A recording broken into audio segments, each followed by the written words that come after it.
할렐루야, 감사합니다. 오늘 3월 22일 2022년 주일 예배를 하나님 앞에 올려드립니다.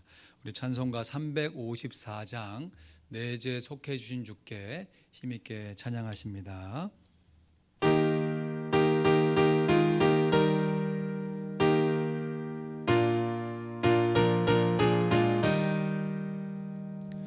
내 죄 속해 주신 주께 힘과 정성 다하니 나의 온갖 언행 심사 주를 위한 것일세. 내게 있는 모든 것을 주를 위해 바치리. 내게 있는 모든 것을 주를 위해 바치리. 나의 손과 발을 들여 주의 명령 행하고 오직 주만 바라보며 주만 찬양하겠네. 항상 주를 찬송하며 주께 바치오리다. 항상 주를 찬송하며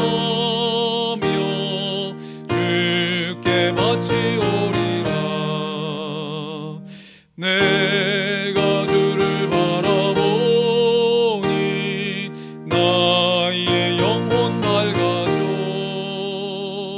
십자가를 지신 주만 항상 바라봅니다.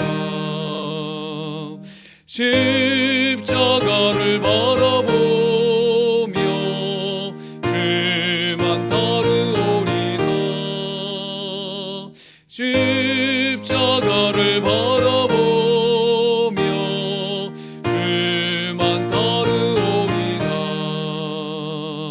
신기하고 놀랍도다 영광스런 왕의 왕. 나를 친구 삼아주사 편히 쉬게 하시네. 주의 날개 아래 숨어 영원한 식 얻겠네. 주의 날개 아래 숨어 영원한 식 얻겠네. 아멘. 이 시간 묵상기도 드리시면서 주일 예배를 하나님 앞에 올려드립니다.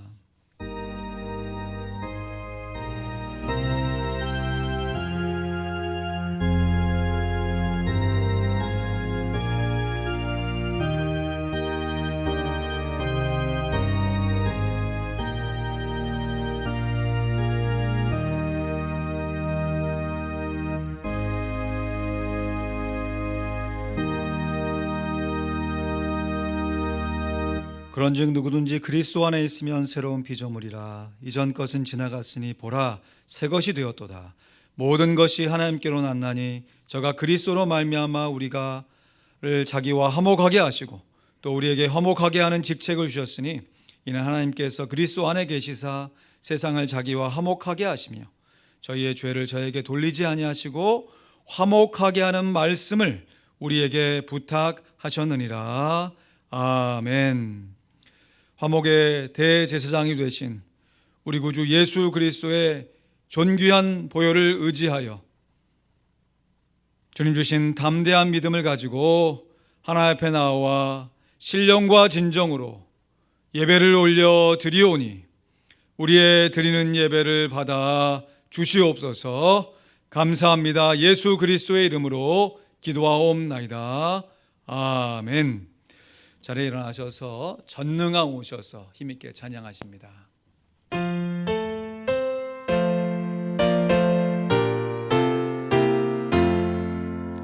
전능왕 오셔서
사람 맘에서 떠나지 마시고 계십소서.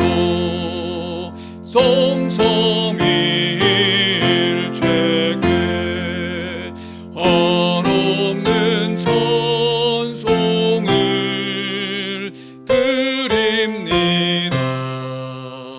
영광과 존귀에 성부여 오셔서 우리를 다스려 주옵소서.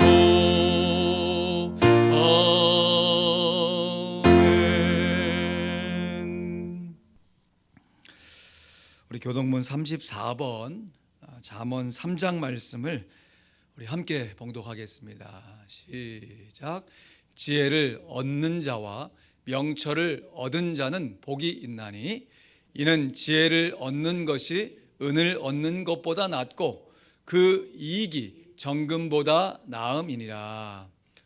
지혜는 진주보다 귀하니 너의 사모하는 모든 것으로 이에 비교할 수 없도다. 그 우편 손에는 장수가 있고 그 좌편 손에는 부귀가 있나니 그 길은 즐거운 길이요 그 첩경은 다 평강이니라. 지혜는 그 얻는 자에게 생명나무라. 지혜를 가진 자는 복되도다.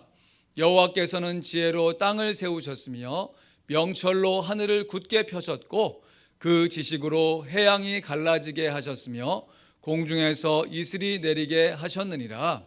내 아들아, 완전한 지혜와 근신을 지키고 이것들로 내 눈앞에서 떠나지 않게 하라. 대저 여호와는 너의 의지할 자이시라. 내 발을 지켜 걸리지 않게 하시리라. 아멘. 이 시간 우리를 대표해서 강동원 장로님 기도하십니다.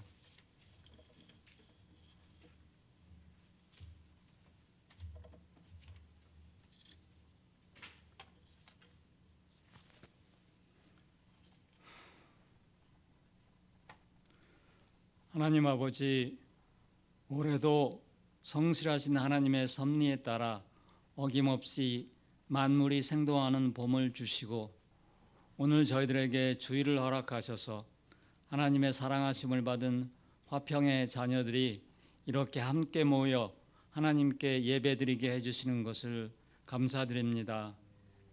하나님 아버지, 저희들이 오랫동안 새벽에 목사님의 인도로 사사기를 묵상하며 기도해 왔습니다. 그 시대에 그들에게 왕이 없으므로 그들이 자기 소견대로 행하였다고 말씀하십니다. 그 말씀에 비추어 저희 자신들을 생각해 봅니다. 저희들은 모두 예수님을 주로 고백함으로써 구원받은 지 오래되었고 신앙생활을 오래 하여 원숙한 신앙인이 되어 사람들이 저희들을 보면 하나님을 믿을 만한 연조가 되었습니다.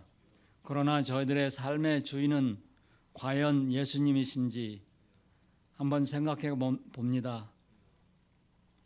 저희들의 삶의 활동의 동기와 목적이 과연 하나님의 영광을 위한 것인지 생각해 봅니다. 오히려 사사기에 이스라엘 사람들과 같이 구원받은 지 오래되어 하나님을 잊어가는 저희들이 아닌지 깊이 생각하고 예수님께서 우리의 왕으로 저희들 마음의 왕좌에 확실히 좌정해 계시는 성숙한 신앙인들이 다 될 수 있기를 소원합니다. 하나님 아버지, 우크라이나를 위해서 기도드립니다.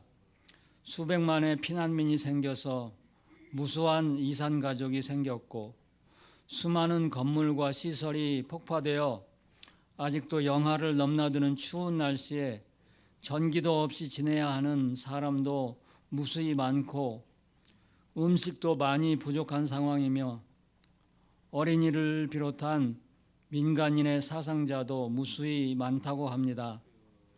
하나님 아버지, 자기의 이익을 위하여 약소국을 침탈하고 어린이와 민간인을 무차별 살상하고 있는 러시아의 푸틴과 그의 정부의 극악한 행태를 하나님께서 미워하시는 줄 믿습니다. 그들의 악한 의도가 성공하지 못하게 막아주시고 연약한 우크라이나를 불쌍히 여겨주셔서 하루빨리 그 땅에 전쟁이 그치고 평화가 오게 해주세요.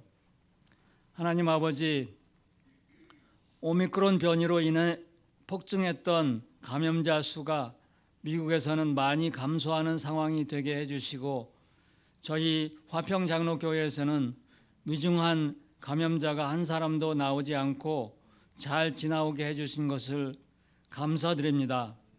그러나 한국에서는 하루 감염자가 수십만이 되어 세계 1위가 되었고 위중증 환자와 사망자도 많이 나오는 상황입니다.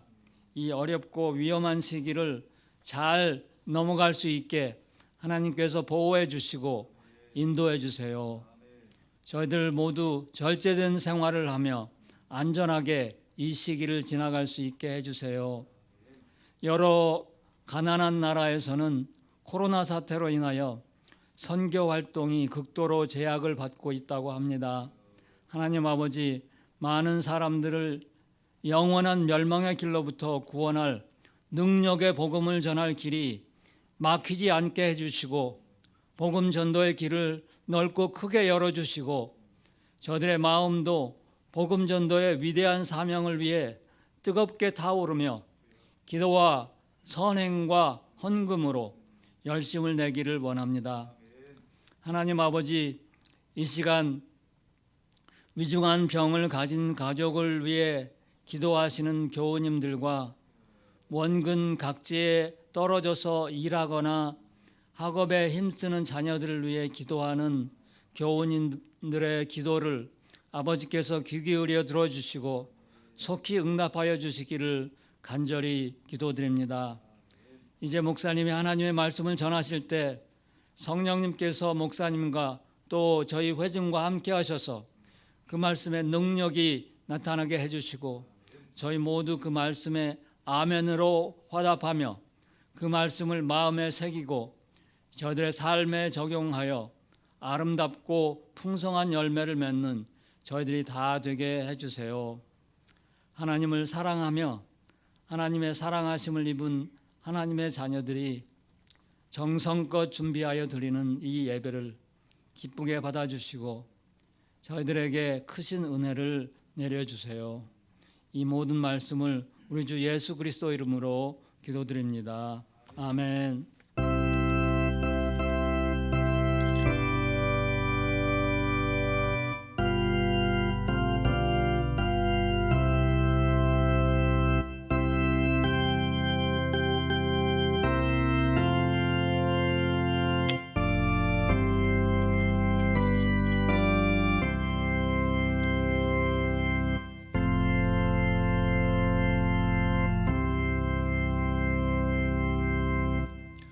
귀한 기도 감사드립니다. 같이 성경 암송하겠습니다. 시작.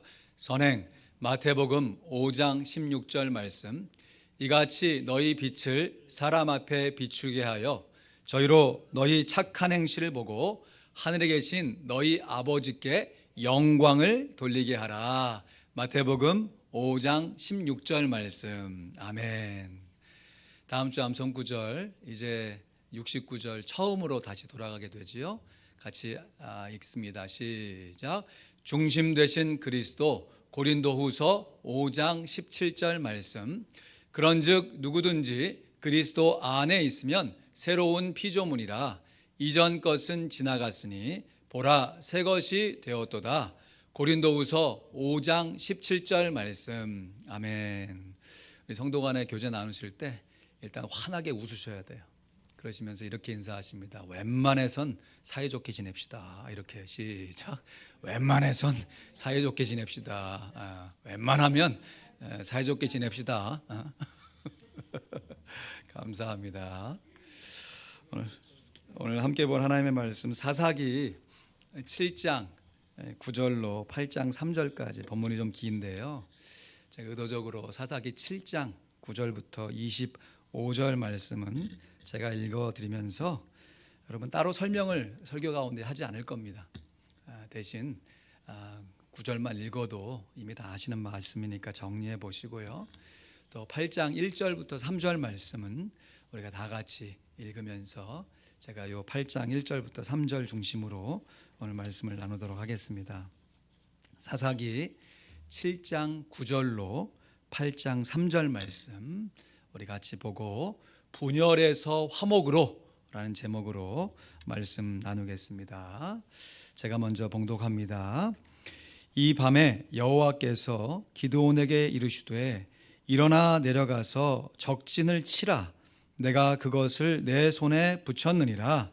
만일 내가 내려가기를 두려워하거든 내 부하 부라를 데리고 그 진으로 내려가서 그들의 하는 말을 들으라.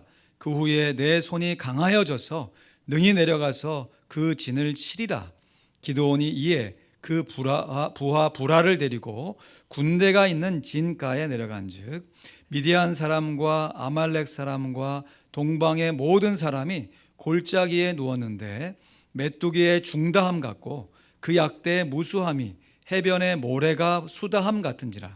기드온이 그곳에 이른즉 어떤 사람이 그 동무에게 꿈을 말하여 이르기를 내가 한 꿈을 꾸었는데 꿈에 보리떡 한 덩이가 미디안 진을 굴러 들어와서 한 장막에 이르러 그것을 쳐서 무너뜨려 엎드러뜨리니 곧 쓰러지더라. 그 동무가 대답하여 가로되 이는 다른 것이 아니라 이스라엘 사람 요아스의 아들 기드온의 칼날이라. 하나님이 미디안과 그 모든 군대를 그의 손에 붙이셨느니라 하더라. 기드온이 그 꿈과 해몽하는 말을 듣고 경배하고 이스라엘 진중에 돌아와서 이르되 일어나라. 여호와께서 미디안 군대를 너희 손에 붙이셨느니라 하고 300명을 세 대로 나누고 각 손에 나팔과 빈 항아리를 들리고 항아리 안에는 횃불을 감추게 하고 그들에게 이르되 너희는 나만 보고 나의 하는 대로 하되 내가 그 진가에 이르러서 하는 대로 너희도 그리하여 나와 나를 쫓는 자가 다 나팔을 불거든 너희도 그 진 사면에서 또한 나팔을 불며 이르기를 여호와를 위하라 기드온을 위하라 하라 하니라. 기드온과 그들을 쫓은 100명이 이경 초에 진가에 이른즉 번병에 채번할 때라. 나팔을 불며 손에 가졌던 항아리를 부수니라. 세 대가 나팔을 불며 항아리를 부수고 좌수에 횃불을 들고 우수에 나팔을 들어 불며 외쳐 가로되 여호와와 기드온의 칼이여 하고 각기 당처에 서서 그 진을 사면으로 에워싸매 그 온 적군이 다름질하고 부르짖으며 도망하였는데 300명이 나팔을 불 때에 여호와께서 그 온 적군으로 동무끼리 칼날로 치게 하심으로 적군이 도망하여 스레라의 벳시다에 이르고 또 답밭에 가까운 마헬 무홀라의 경계에 이르렀으며 이스라엘 사람들은 납달리와 아셀과 므낫세에서부터 모여서 미디안 사람을 쫓았더라. 기드온이 사자를 보내어 에브라임 온 산지로 두루 행하게 하여 이르기를 내려와서 미디안 사람을 치고 그들을 앞질러 벳바라와 요단에 이르기까지 나루턱을 취하라 하며 이에 에브라임 사람들이 다 모여서 벳바라와 요단에 이르기까지 그 나루턱을 취하고 또 미디안 두 방백 오렙과 스앱을 사로잡아 오렙은 오렙 바위에서 죽이고 스렙은 스앱 포도주 틀에서 죽이고 미디안 사람을 추격하여 오렙과 스앱의 머리를 가지고 요단 저편에서 기드온에게로 나아오니라. 아멘. 우리 8장 1절로 3절 말씀 우리 다 같이 봉독합니다. 시작.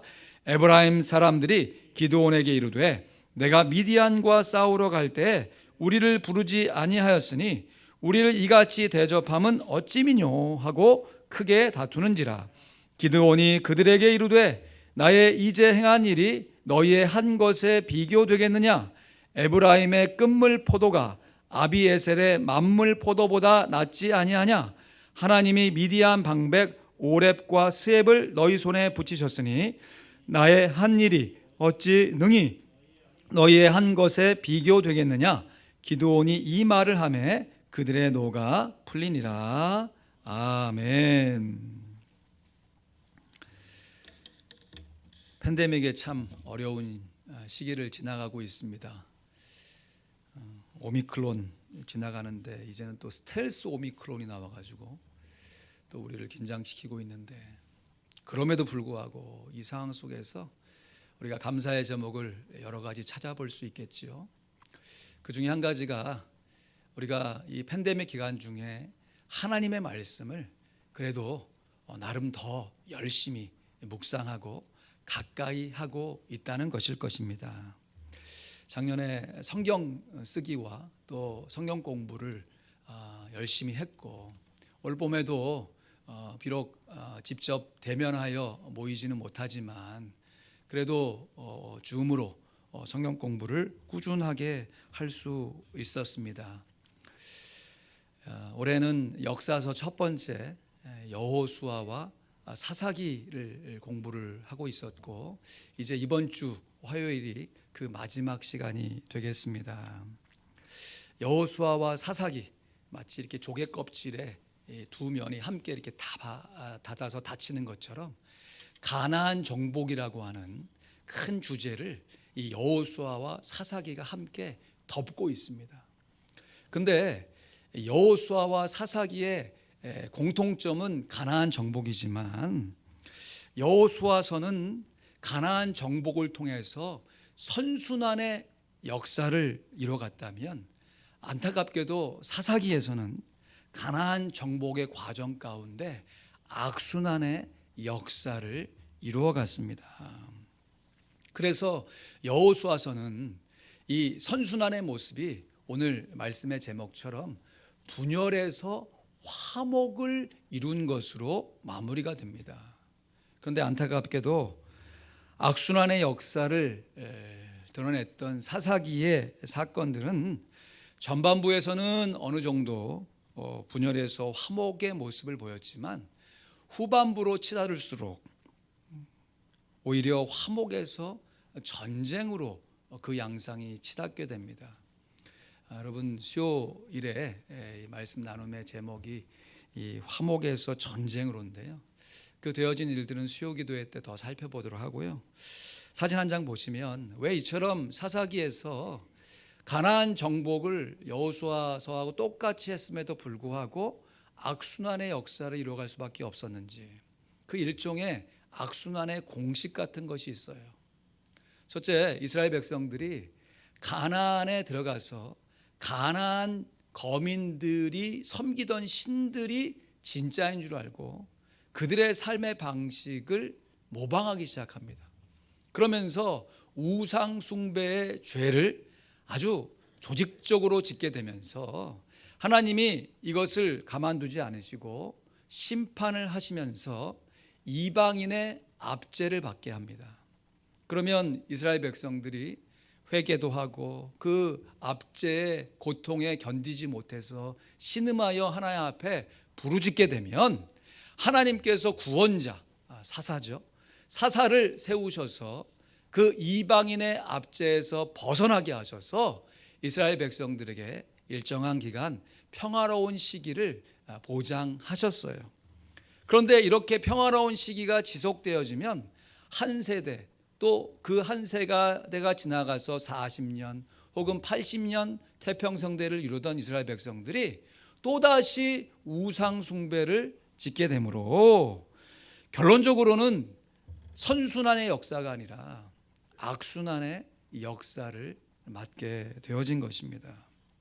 또 한 장의 사진을 좀 보시면요, 이 사사기에는 여러 명의 사사들이 등장하는데요, 이 서사가 있는 사사, 다시 말해 이야기가 있는 사사가 총 6명이 등장하고, 이야기가 없는 사사가 또 6명이 등장하고, 그 첫 번째 사사 온니엘은 아까 설명드렸던 이 전형적인 악순환의 이 공식과 같은 모습을 설명하는 사사로 등장합니다. 그래서 첫 번째 온니엘을 제외하고 서사가 있는 사사 6명, 서사가 없이 이름만 기록되어 있는 사사 6명 해서 사사기는 총 13명의 사사가 등장하는데, 학자에 따라서 이 다섯 번째 아비멜렉을 사사로 치지 않는 해석도 있긴 합니다. 여하튼 그래서 서사가 있는 이 6명의 사사들이 시간 순서대로 쭉 이렇게 기록이 되어져 가는데 이 사사기 저자의 의도가 있는 것이죠.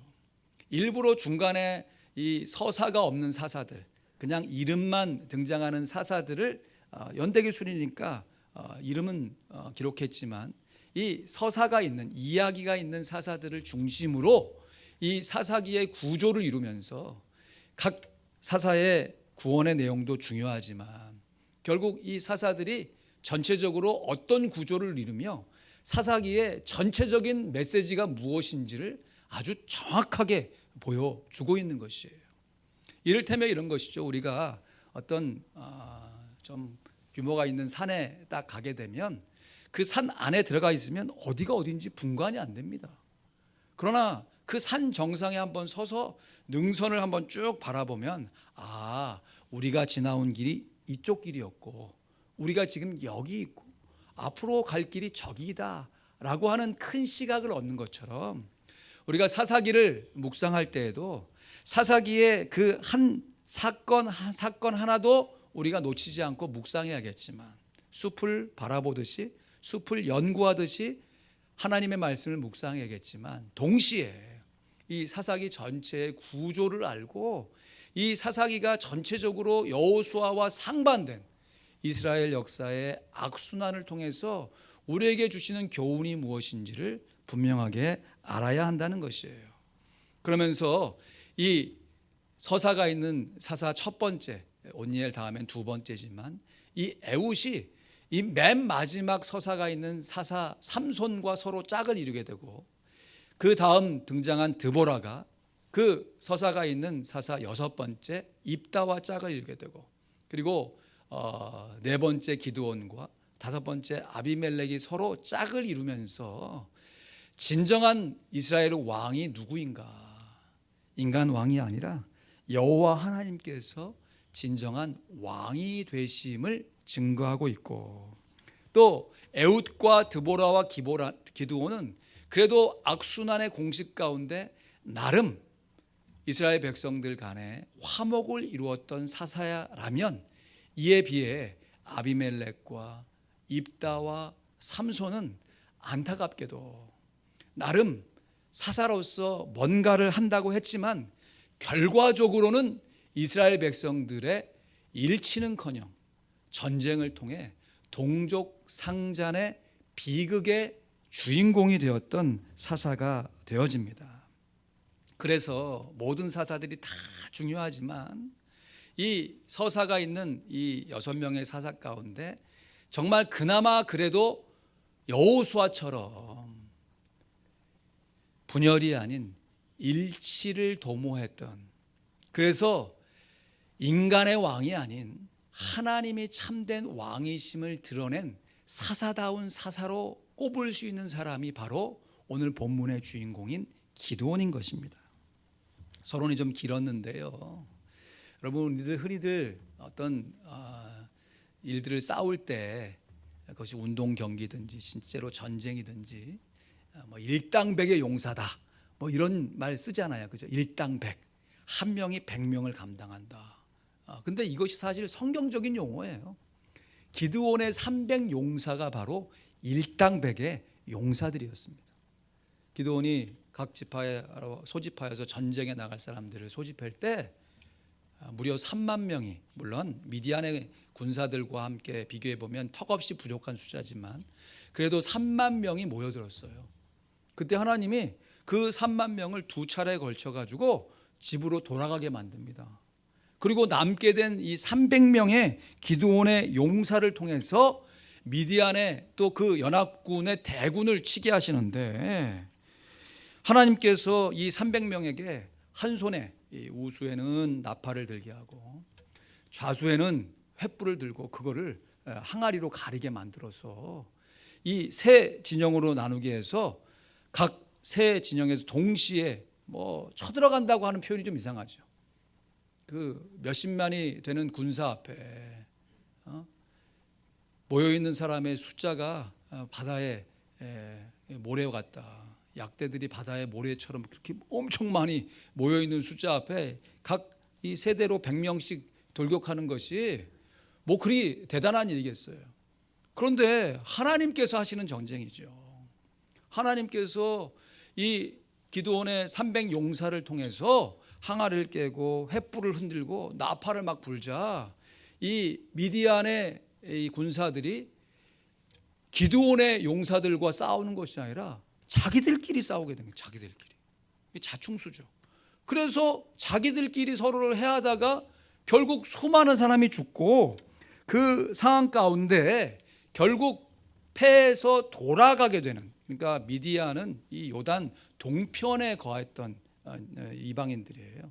근데 요단 서편에 있는 이스라엘 백성들을 압제해서 조공도 받고 못 살게 굴었죠. 그래서 요단 강을 건너서 지금 요단 서편에서 싸움을 벌이다가 자기의 전세가 불리해지자 이 미디안의 왕과 이 군대 장관이 도망을 가는 거죠. 지금 이 도망을 가려면 요단강을 건너가야 되니까 기드온이 이제 전세가 우리에게 확실하게 돌아왔으니 그 요단강을 끼고 있는 땅을 분배받은 지파가 에브라임 지파입니다.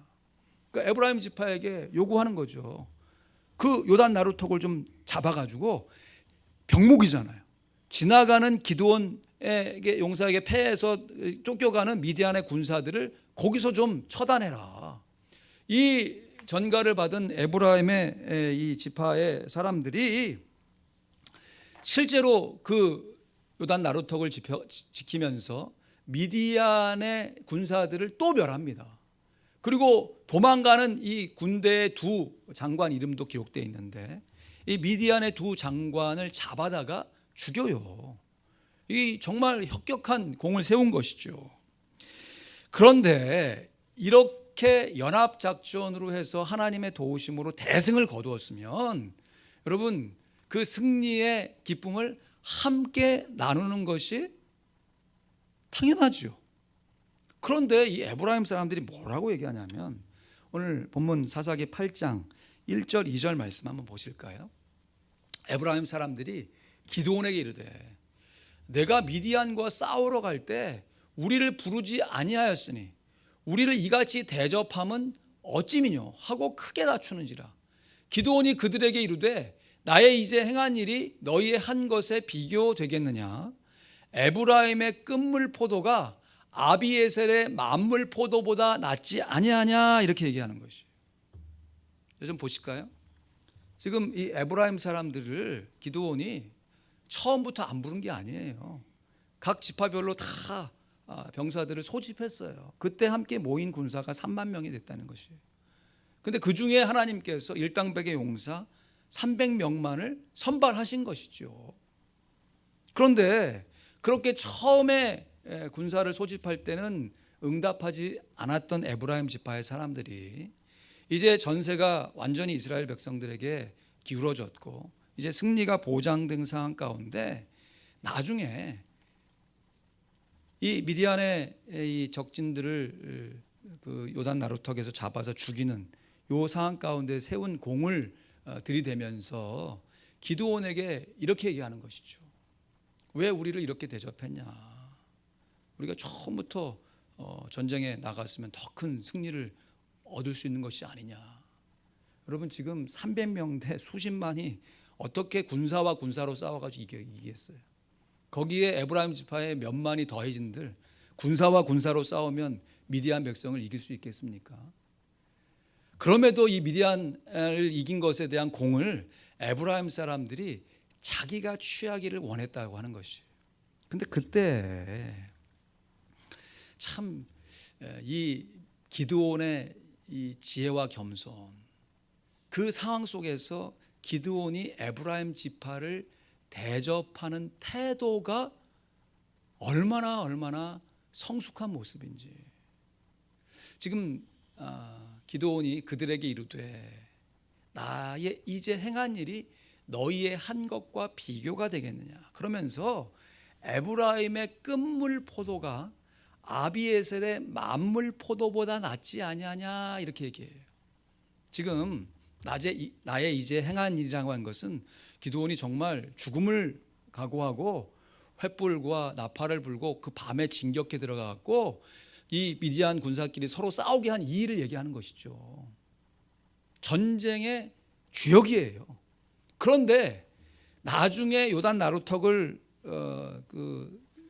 지나가는 미디안 군사들을 죽인 이 에브라임 지파가 한 일과 비교가 되겠냐라고 하면서 에브라임의 끝물 포도, 그러니까 포도라고 하는 것이 일반적으로는 처음에 조그맣게 나오다가 이 처음 나오는 포도가 극상품 포도고, 나중에 포도가 이제 시절을 지나서 나중으로 갈수록 이제 끝에 얻은 포도는 그냥 상품 가치가 없는 것이죠.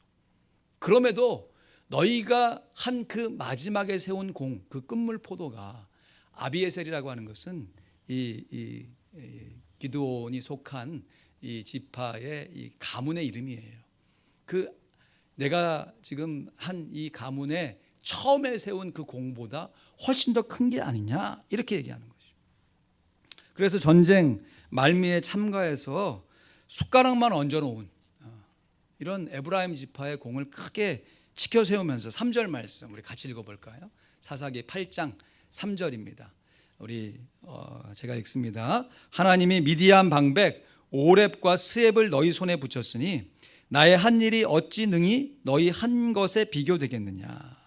기드온이 이 말을 하매 그들의 노가 풀리니라 했습니다.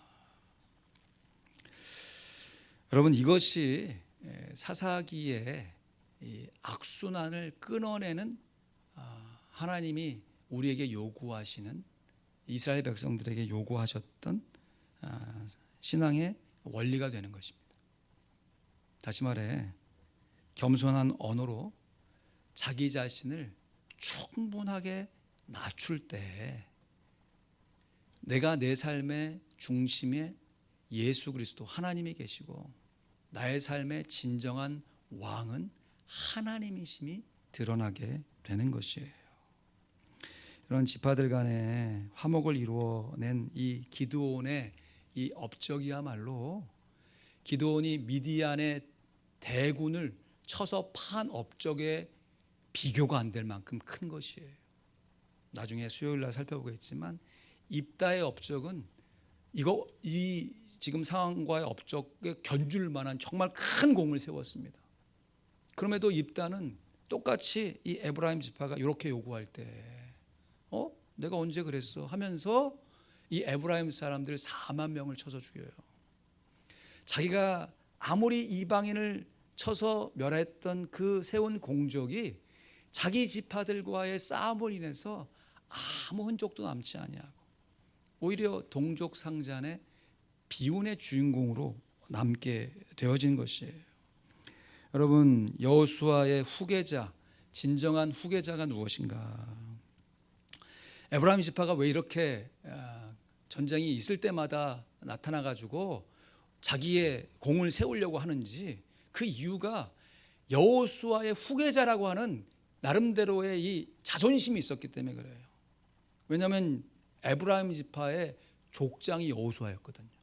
그리고 이 이스라엘 이 지파 등이 땅을 분배받을 때 지파별로 이렇게 땅을 분배할 때 특별히 여호수아에게는 또 작지만 나름 살아갈 공간을 따로 또 떼어줬어요. 그리고 이렇게 쭉 이렇게 이스라엘 지형을 보면 이 에브라임 지파가 이제 오늘날 이 신약 시대에는 사마리아 지역인데 사람이 살기 참 좋은 지역입니다. 이 지역의 땅을 분배받았고 우리가 여호수아의 후손이다라고 하는 자긍심이 있어서 다른 지파들보다 우리가 조금 그래도 혁혁한 공을 세운 지파의 후손들이다라고 하는 나름대로 자기 논리가 있는 것이죠. 그러니까 전쟁에서 어떤 결과에 조금 좋은 것이 있을 때마다 에브라임 지파 사람들이 자기가 그 공의 주인공이다라고 얘기하는 것이에요. 그러나 성경의 평가는 혈통적인 후계자도 중요하지만 하나님의 방법대로 순종했던 이 기드온은 이 므낫세 반 지파가 동쪽에도 받고 서쪽에도 받잖아요. 서쪽에 받았던 므낫세 반 지파 출신이에요. 여러분, 우리가 흔히들 그렇게 얘기하잖아요. 지는 것이 이기는 것이다. 한번 따라 하실까요? 지는 것이 이기는 것이다. 진짜 그런가요? 말은 알죠. 그리고 그 상황 속에서 내가 한번 나의 존심을 꺾어내면 그 일로 인해서 하나님이 주신 평화와 또 하나님이 주신 이 존귀함을 내가 받는다는 것을 알면서도 모두가 다 상대방 탓, 네 탓이다 손가락질할 때 아닙니다. 그것이 바로 제 탓입니다 라고 인정하는 그 태도, 그것이 진정한 지도자의 모습이라는 것입니다. 여러분, 우리가 일상 살면서 우리의 모습을 낮추잖아요. 주 안에서 겸손하게 살기 위해서 예수님의 모습을 본받기 위해서 낮춘단 말이에요. 근데 내가 생각할 때는 낮췄어. 내가 생각할 때는 이 정도 낮췄으면 됐지. 그리고 또 분위기도 있잖아요. 분위기. 내가 또 너무 낮은 행세를 하면 상대방이 좀 부담스러워할까 봐 내 맘대로 배려하면서 조금 적당히 낮추면서 살아가잖아요. 그런데 참 신기해요. 나는 낮췄다고 낮췄는데요, 남이 볼 때 나는 낮추지 않은 상태에 있는 것이. 그걸 어떻게 아느냐? 우리 다른 사람이 낮췄다고 하는 모습을 우리가 평가할 때, 내 입장에서 평가할 때 그 사람이 진짜 낮추면서 얘기하는지 낮추는 태도로 살아가는지 우리가 구분해 볼 수 있잖아요. 내가 요만큼 낮췄다, 이만큼이면 됐지 하는 그 순간에 한 번 더 낮춰야 되는 것이. 근데 저를 포함해서 이거를 지키면서 살아가는 것이 너무너무 어려운 것이죠. 여러분, 이 낮춤의 원리, 이 겸손의 원리는 우리 구주 예수 그리스도께서 십자가에 달리실 때 우리에게 보여주셨던 이 신앙생활에 정말 너무너무 중요한 원리가 되면서 작게는 우리 자신의 삶의 태도, 조금 넓혀서 우리의 가정의 식구들을 대하고, 그걸 조금 넓혀서 우리 교회의 성도들을 대할 때, 또 조금 넓혀서 우리의 모든 인간관계 안에 정말 어느 상황 속에서도 적용해도 다 하나님의 뜻 안에서 칭찬받을 수 있는 위대한 신앙의 원리가 바로 겸손의 원리인 것이에요. 옛날에 제가 초등학교 때인가 이런 기억이 있어요. 이렇게 아직도 기억나는데, 한국 드라마 이렇게 얘기하면서 그때 막 부부들끼리 막 서로 싸우고 가정에서 불화하고 막 이런 것들을 드라마로, 이렇게 실제 사건을 드라마로 만들어 가지고 막 하는데, 시부모님들이 이렇게 자녀들을 향해서 얘기할 때 참 아직도 생각해도 웃겨. 아들은 며느리를 잡아야 된다고 얘기하고, 자기 딸은 사위를 잡아야 된다고 얘기하는 거예요. 참, 자기 상황에 따라서는 다 그렇게 가능한 거지. 그러면서 뭐라고 얘기하냐면, 결혼 생활을 하면 초장의 주도권을 잡아야 된다. 초장에. 그래서 저는 초장은 회 찍어 먹을 때 같이 먹는 건 줄 알았는데 초장이 뭘까 이렇게 궁금해했던 기억이, 어린 시절에 그랬던 기억이 아직도 나요. 여러분, 사이가 좋아야 되죠. 사이가, 부부 사이, 친구 사이, 성도 사이가 좋아야 돼요. 사이가. 여러분, 사이 좋은 신앙생활을 해야 돼요. 웬만하면 사이좋게 지내야 됩니다. 근데 사이가 좋다는 말이, 언젠가 이어령 교수님이 지금 이제 하나님의 부르심을 받으셨지만 여러 강의형 가운데 사이가 좋다고 하는 말을 이렇게 풀어서 설명하면서 참 멋있는 말씀을 하셨어요. 여러분, 사이라고 하는 것이 어떤 A와 B의 그 공간을 사이라고 하잖아요. 지금 저와 여러분의 사이가 좋아야 되는 거죠. 사이가 좋다라고 하는 건 관계가 좋다는 것이고, 그 사이가 좋기 위해서는 너무 가까이 가서도 안 돼. 이게 서로 막 같이 눈과 눈을 막 서로 같이 이렇게 보고 있을 정도에 되면 사이가 좋은 게 아니죠. 그렇지만 또 서로 눈이 뭐 그 사람이 어떤 표정을 짓고 있는지 알지 못할 정도로 너무 멀리 떨어져 있어도 사이가 좋지 않은 거죠. 지금 여러분이 저를 바라볼 때 제 눈동자가 어떤 눈동자인지 분간이 되시잖아요. 저도 그렇게 보인단 말이에요. 물론 영상으로 시청하신 분들은 안 되겠지만, 그런 정도의 거리를 유지하면서 관계를 맺는 것이에요.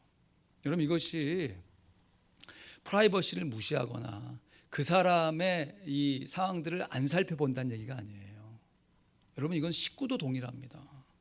여러분, 부부가 서로 그냥 물론 사랑해서 그렇겠지만 그냥 계속 손 붙잡고 다니고 24시간 서로 그냥 껴안고 다니고 그런다고 사이가 좋아지는 게 아니죠. 그러나 또 서로 소원해가지고 한 번도 손도 안 잡고 그냥 같이 있어도 뭐 있는지 없는지 뭐 그냥 남대여서 이것도 사이가 좋은 게 아니죠. 없으면 그리워하고 있으면 서로를 챙겨줄 수 있는 사이. 그래서 그 지속적인 관심과 돌봄을 갖는 사이가 되어져야 한다는 것이죠. 그런데 그렇게 귀한 사이가 한 번이 아니라 지속적으로 되어지는 가장 큰 신앙의 원리가 바로 겸손이라는 것이에요. 나를 남보다 낮게, 남을 나보다 낮게. 발음이 비슷하잖아요, 그죠? 한국말 멋있는 것 같아요. 나를 남보다 낮게 지읒, 남을 남보다 낮게 시옷 해서 그 자기 자신을 겸손하게 만들 때 사이가 좋아지는 것이에요. 여러분, 이 세상에 교만한 사람 좋아하는 사람이 어디 있어요? 교만한 사람. 그렇죠. 특별히 우리가 예수 그리스도를 믿는 신앙인으로서 사람 앞에서 겸손해야겠지만 누구 앞에서 겸손해야 돼요? 하나님 앞에서 겸손하셔야죠. 그래서 베드로전서 5장 5절 6절 말씀에 보면 암송 구절이죠. 우리 같이 읽고 암송합니다. 시작. 젊은 자들아, 이와 같이 장로들에게 순복하고 다 서로 겸손으로 허리를 동이라. 하나님이 교만한 자를 대적하시되 겸손한 자들에게는 은혜를 주시느니라. 그러므로 하나님의 능하신 손 아래서 겸손하라. 때가 되면 너희를 높이시리라. 아멘. 사랑하는 성도 여러분, 우리들의 신앙생활의 목적은 화목입니다. 십자가에 이루신 그 화목, 그 화목을 하나님과 나의 관계 안에서 화목을 이루고 나와 지체들의 관계 안에서도 화목을 이루는 것이 신앙생활의 가장 중요한 목적이에요. 이 목적을 이루고자 우리가 우리의 삶 속에 이런저런 봉사도 하고 말씀과 기도 생활도 하고 있는 것이에요. 그런데 이러한 신앙생활의 가장 중요한 화목을 이루는 가장 중요한 원리로서의 방법이 바로 겸손인 것이에요. 그래서 우리가 겸손해야 화목하는 것이죠.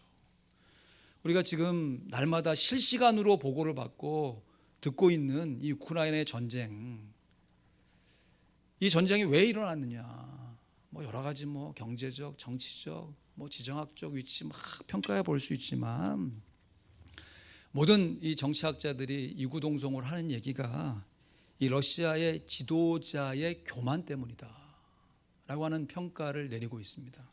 저도 동의가 돼요. 우리는 이 지금 되어지는 전쟁을 우크라이나 전쟁만 있으니까 러시아와 우크라이나만 싸우는구나 싶지만 이 구소련이 붕괴가 된 이후에 러시아에서 독립되어진 이 수많은 나라들과 러시아가 우리가 지금 그 이후에 우리는 매스컴에 의해서 가려져서 알지 못하지만 그 크고 작은 나라들과 러시아가 계속해서 전쟁을 벌여왔다는 거죠. 이 우크라이나가 지금 이제 조금 그나마 규모가 있는 나라와 함께 전쟁하면서 이슈가 되고 있는 건데, 그렇게 푸틴이 정권을 잡은 이후에 그 주변국과 싸워서 러시아가 단 한 번도 지지 않았대요. 그러니까 뭐 만만한 거죠. 이거 뭐 땅덩어리 뭐 경제적 군사력으로 봐도 이거 뭐 금방 점령할 것 같거든요. 그래서 한 영상에는 이 푸틴의 교만을 이렇게 평가하더라고요. 에고 인플레이션이다. 참, 여러분, 우리가 지금 인플레이션으로 인해서 얼마나 큰 고통을 받고 있습니까? 무조건 뭐 내 임금만 많아진다고 좋은 게 아니잖아요. 인플레이션 생기면 물가가 다 올라가니까. 근데 에고, 이 자아가 인플레이션이 됐다는 거예요. 부풀려졌다는 것입니다. 뻥튀기가 돼가지고 풍선처럼 이렇게 빵빵해졌다는 것이에요. 그래가지고 그 밑에 있는 뭐 뭐 자기가 갖고 있는 뭐 부하들은 뭐 말할 것도 없죠. 자기가 직접 관계 안 되는 다른 사람하고도 그런 태도를 취한다는 것이에요.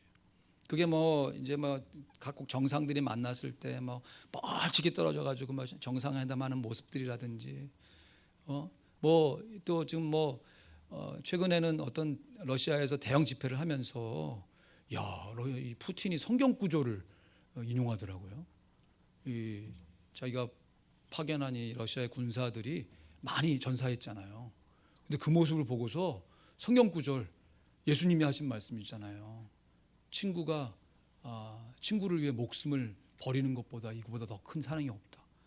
아니 지금 예수님이 지금 그런 상황에서 그 말씀하신 게 아니잖아요. 지금 자기가 죽으면서 온 인류의 대속을 위해서 돌아가시는 본인의 모습을 얘기하시는 거잖아요. 근데 자기는 푸틴은 지금 풍선처럼 빵빵하게 있으면서 자기는 편안하게 살고 있으면서 그냥 뭐 명령해 갖고 내버려서 그냥 어린 그 군사들이 죽은 모습을 보면서 성경 구절을 붙여대면서 이거는 진짜 정상적인 사람이 아니잖아요. 자신감을 넘어 자만심이 이번에 전쟁의 원인이죠. 여러분 규모가 이게 커서 그렇지 이거를 조금 축소시켜 보면 우리의 인간관계 안에 이런 식으로 분쟁이 일어나고 이런 식으로 서로 일치하지 못하고 서로 반목하는 경우가 얼마나 많습니까? 내가 갖고 있는 이 존심, 물론 마지막 자존심 지켜야죠. 다시 말씀드리지만 호인이 돼야지 호구가 되어서는 안 되죠. 그럼에도 분명하게 내가 상대방보다 높은 위치에 있지만 상대방을 긍휼히 여기고 불쌍히 여기는 마음을 가지고 내 자신을 낮추는 마음, 이것이 우리 구주 예수 그리스도께서 우리를 위해 희생하셨던 신앙의 본이요, 우리도 이것을 실천하여 하나님께 영광을 돌려야 할 그리스도인의 귀한 신앙의 덕목이 되는 것입니다. 영상 하나 시청하길 원하는데, 이 한국의 감리교회에서 파송했던 이 우크라이나 선교사님이 그 기도 제목을 정리해 주신 영상입니다. 우리 이 시간 한번 같이 시청하시면서 다 알고 있지만 한번 기도 제목을 정리해 보도록 하겠습니다. 안녕하세요. ICG 공동체입니다. 이번에 우크라이나로부터 받은 현지 선교사님의 소식을 전해드립니다. 많은 관심과 중보 기도를 부탁드립니다. 뉴스엔 크게 보도가 안 되고 있으나 러시아 군대가 민간인들에게 계속 공격을 가하고 있다고 합니다. 그나마 있던 병원마저 폭격을 당해서 치료도 원활하게 이루어지지 않아 역병까지 돌고 있다고 하고요.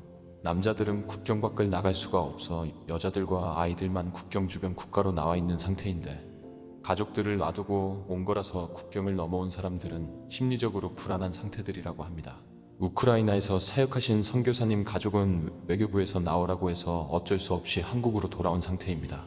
한국에 돌아오신 선교사님은 지속적으로 우크라이나 현지 교인들과 연락하고 있다고 합니다.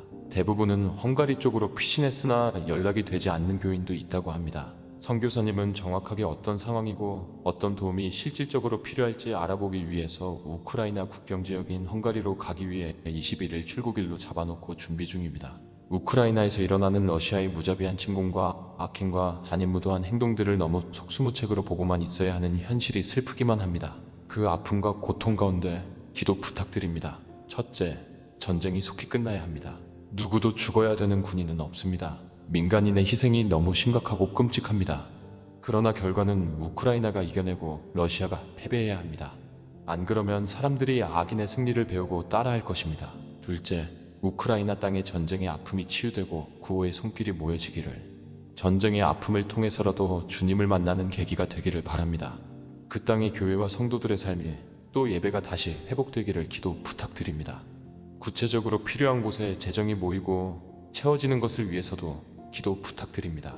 셋째, 타인의 죽음과 고통에 너무 무뎌진 내 자신과 우리 교회들을 회개하고 주님께 돌아가길 원합니다. 우크라이나 선교가 너무 어려워서 또 사람들이 너무 몰라서 전쟁이라도 나면 알려질까 생각한 적도 있었는데 회개합니다.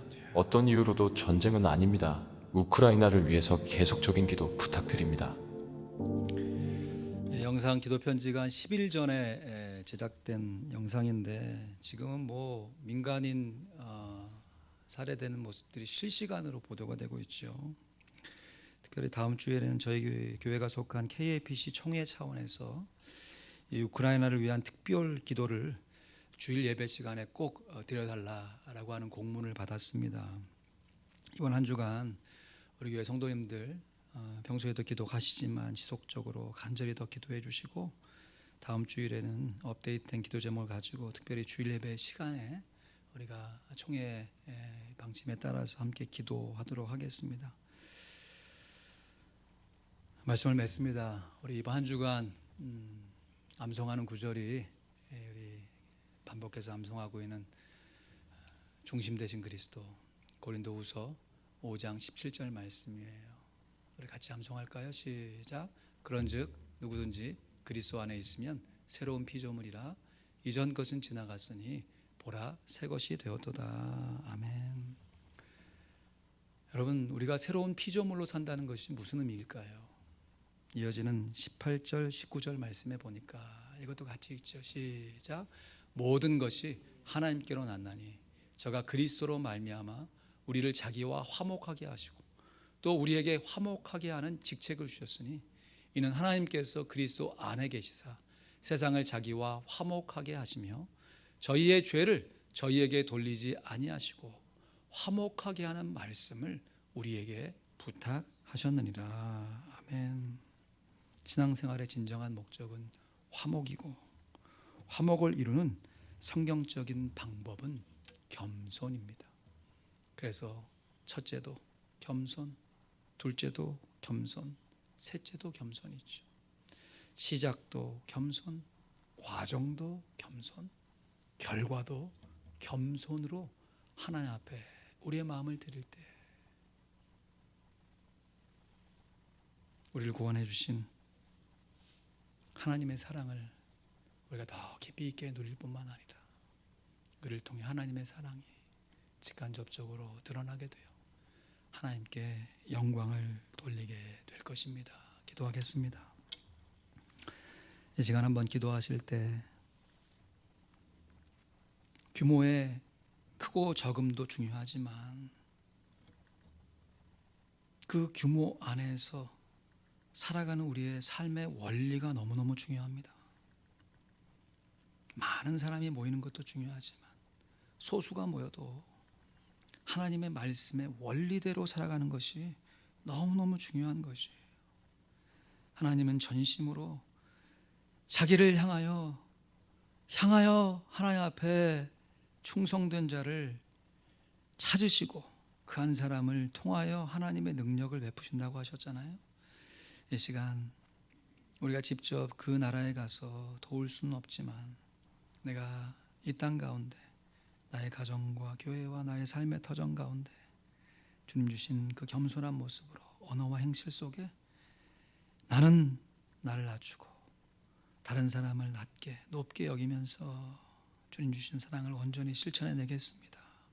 간구하시고 결심하시며 우리가 드려야 할 기도를 하나님 앞에 올리길 원합니다. 아버지 하나님 감사합니다. 우리 귀한 성도님들 이 땅 가운데 우리를 심어주시고 이러한 삶의 모습 가운데 살게 하신 것을 감사드립니다. 주님, 우리가 상대 비교할 것은 아니지만 조그나 이 땅에 많은 사람들이 전쟁 가운데 아버지 하나님 신음하고 고통하는 모습을 바라봅니다. 아버지 하나님 불쌍히 여겨 주시옵소서. 아버지의 삶 속에서도 아버지 전쟁 같은 아버지 하나님 폭력은 없지만 반목과 무시와 또 타협과 또 불일치를 통하여서 우리의 마음이 주님 앞에 연락되지 못할 때가 얼마나 많았는지요. 주님 용서하여 주시옵소서.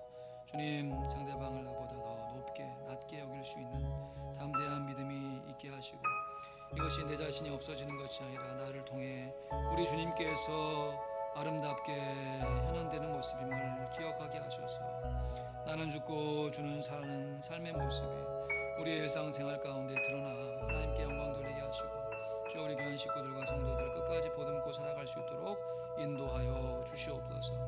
주님 저희들의 마음을 붙들어 주시옵소서. 우리의 생명과 우리의 마음이 주님 앞에 온전하게 연락되게 하여 주시옵소서. 살아계신 하나님 아버지, 오늘 사사기의 큰 교훈을 통하여 우리가 우리의 삶의 모습을 어떻게 살아가야 하는지 귀한 교훈을 허락하여 주셨습니다. 우리의 신앙생활의 목적은 화목이고 그 화목을 이루기 위한 성경적인 방법이 겸손임을 말씀하셨사오니 우리가 취할 수 있는 가장 겸손한 태도로 하나님을 섬기게 하시고 우리의 식구들과 성도들을 잘 보듬고 섬겨서 하나님 앞에 영광 돌리게 하시고 우리를 통해 펼쳐주실 하나님의 뜻을 온전히 이루어가게 하여 주시옵소서. 우리가 이번 한 주간 더 특별하게 우크라이나 땅을 위해 기도하길 원합니다. 또 헌금하여 동참하는 귀한 성도들 많아지길 원합니다. 주님이 모든 일들에 기름 부어 주셔서 우리가 행하는 모든 일을 통해 영광 받아 주시고 특별히 우리 각자의 삶 속에 피스메이커의 역할이 온전하게 일어날 수 있도록 역사하여 주시옵소서. 감사합니다. 예수 그리스도의 이름으로 기도하옵나이다. 아멘. 교회 앞에 광고 말씀드립니다. 구약한통 세미나 역사사 첫 번째 공부 시간이 이번 주 화요일 저녁 8시에 줌으로 진행되는데 마지막 시간이 되겠습니다.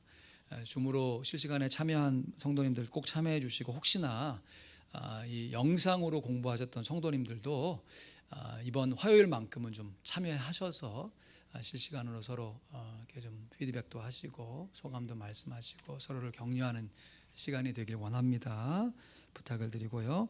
또 새벽마다 사사기 말씀을 묵상해 왔는데 다음 주 진행되는 새벽 기도회부터는 누가복음을 묵상하도록 하겠습니다. 우크라이나를 위한 특별 헌금을 이번 주와 다음 주일까지 2주에 걸쳐서 받겠습니다. 헌금하시면서 더 마음을 모아 기도해 주시기를 부탁드리겠습니다. 우리 새봄을 맞아서 교회 대청소 또 정리정돈을 좀 할 필요가 있어서 우리 성도들과 함께 힘을 합치길 원합니다. 다음 주일 점심 친교 후에 진행하도록 하겠습니다. 그러니까 옷을 청소할 수 있는 옷들도 이렇게 좀 준비해 오셔서 친교 마치시고 좀 필요한 이런 좀 정리정돈 좀 하고 특별히 우리 중고동부실에 쓰지 않는 물건들을 좀 정리정돈해서 또 우리가 좀 쾌적하게 잘 사용하길 원합니다. 또 감사한 소식은 우리가 오랫동안 반주자를 청빙하기로 기도해오고 이렇게 알아보고 있는데 지난 주간에 참 귀한 반주자 한 분을 인터뷰하게 되고 우리 당의 허락하에서 청빙하기로 했습니다. 그래서 그 절차를 좀 있는 시간이 필요해서 다음 달 부활절부터 이렇게 오셔서 같이 사역을 하기로 했습니다. 이 일에 함께 또 기뻐해 주시고 또 기대해 주시면 감사하겠습니다. 이 시간 자리에 일어나셔서 찬송가 우리가 지금은 낙연화 되어도 찬양하시며 드리신 예물 하나님 앞에 공헌하겠습니다.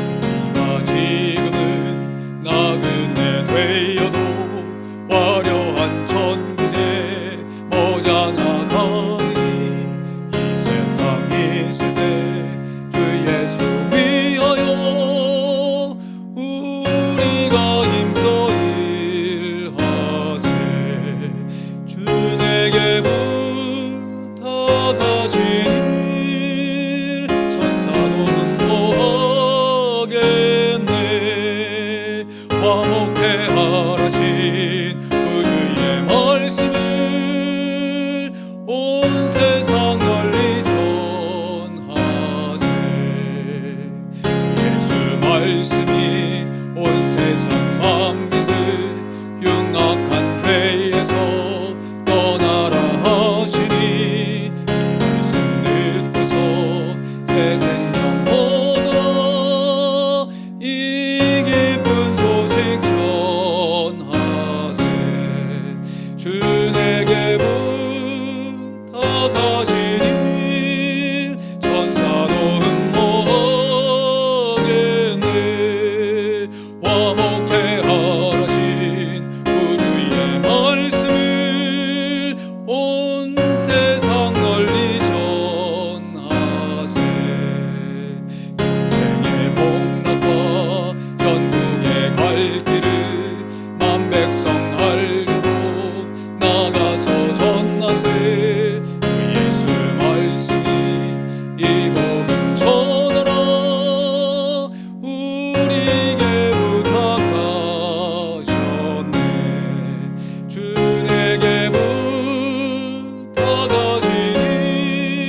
전사도 흠모하겠네. 화목해 하신 우주의 말씀을 온 세상 널리 전하세. 아멘. 하나님 감사합니다. 오늘도 이러한 모습으로 하나님 앞에 나와 예배할 수 있는 귀한 특권과 의무를 주신 것을 다시 한번 감사드리며, 그렇지 못한 환경 가운데 있는 귀한 백성들을 위해 기도합니다. 주님 불쌍히 여겨 주시옵소서. 진노 중에라도 주의 공유를 잊지 마라 주시옵소서.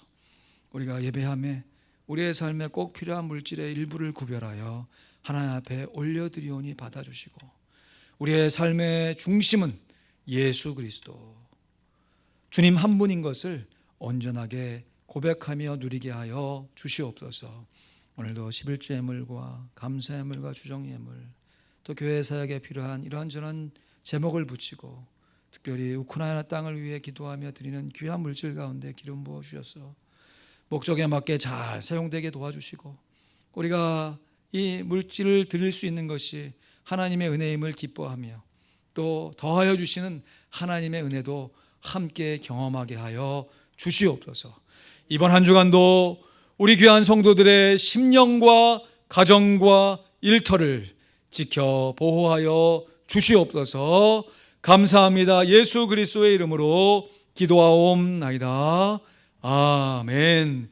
이제는 온 세상의 구주가 되신 우리 구주 예수 그리스도의 크신 은혜와 우리 하나님 아버지의 넓은 사랑하심과 성령 하나님의 인도교통 내주 충만케 하시는 역사하심이 신앙생활의 목적인 화목을 이루기 위하여 하나님께서 허락하신 겸손의 방법과 자세를 통하여 하나님 앞에 영광을 돌리며 하나님이 부탁하신 화목하게 하는 말씀을 온전히 순종해내리라 다짐하며 실행하는 하나님의 귀한 자녀들 머리머리 위에 전쟁 가운데 있는 귀한 백성들의 삶 속에 이제부터 영원토록 함께 있을지어다. 아멘.